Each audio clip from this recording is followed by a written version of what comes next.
This little town was old, full of local legends and stories. Jake and his family had told me about a local legend about a witch who was said to have once lived in an abandoned house on their street. There were stories going around, like someone walking through the attic at night, and other scary stories that made me smile.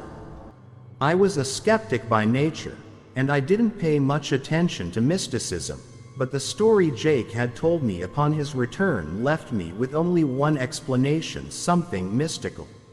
My wife was more than a little frightened, too.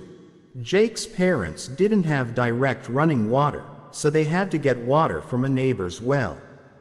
The well was only a couple of yards from the neighbor's house, separated only by a fence, and the neighbor's window overlooked it.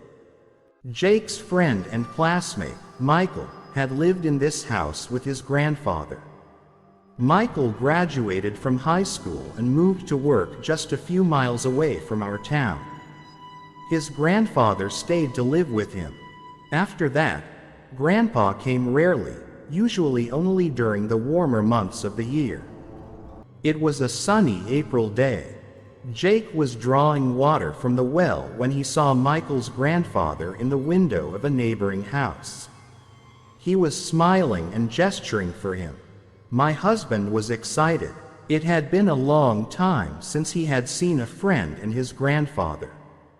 He headed toward the house, but the door was locked, indicating that the owners had been away for a long time. At first, Jake didn't realize what was going on. He went back to the window, but no one was there. Knocking, he heard only silence. No one had opened the door, and his grandfather hadn't gone outside. My husband got the water and came home. Then he called Michael to find out what had happened. But the answer made him freeze with horror. Michael informed him that his grandfather had died 9 days ago. After that, Jake never went to the well again. Later, when my husband told me about it, he recalled that Michael's grandfather never smiled. Why he didn't pay attention to it, he didn't know. It would remain a mystery. Maybe a person's soul continues to exist after death. Otherwise, how else to explain the appearance of the phantom?